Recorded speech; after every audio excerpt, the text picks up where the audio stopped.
35,000 feet above the Bering Sea. Anchorage NorthWest 85. Confirm that you are aware that we have declared an emergency. A Boeing 747 is in serious trouble. Can't do that. There's too much traffic. We're calling this a red emergency. Red emergency is preparing for the worst. The crew can barely control the plane.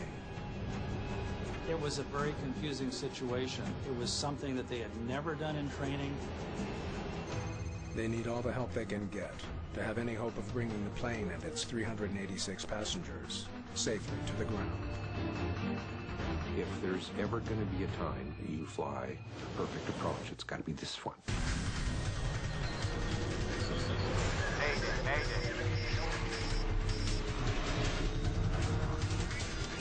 Thousands of people flying Boeing 747s every single day. What if there's a design flaw that brought the entire fleet to the ground?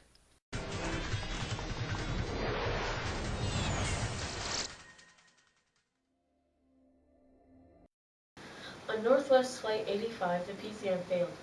PCM stands for Power Control Module. This controls the lower rudder. A Boeing 747 is so big that it has two rudders. If we only had one rudder or both rudders failed, there would have been fatalities. The reason it failed is still unknown. NorthWest Flight 85 was flying over the Bering Sea when it had a lower hardover rudder. A hardover rudder is when the rudder gets stuck in a position. This time it was 17 degrees to the left.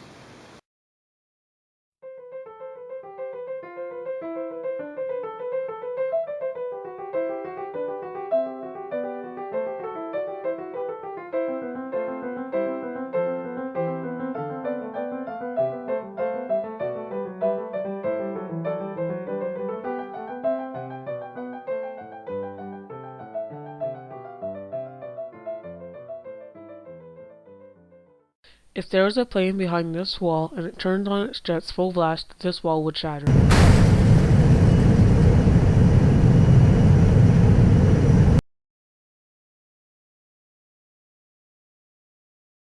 This is because in order to fly a plane you need a lot of thrust, especially when it takes off. This puts the plane under a lot of pressure. The plane is also put under a lot of pressure when it lands. Flight 85 had the very first Boeing 747.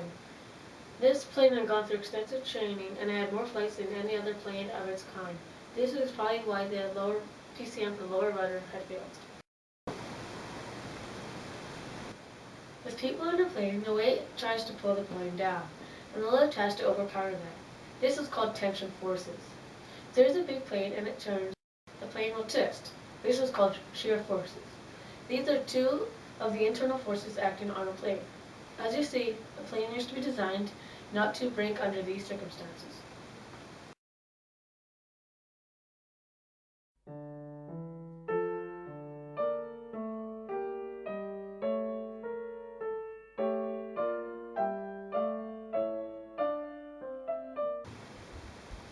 The National Security Transportation Board, or NSTB, decided the structure could have been designed to prevent this flaw.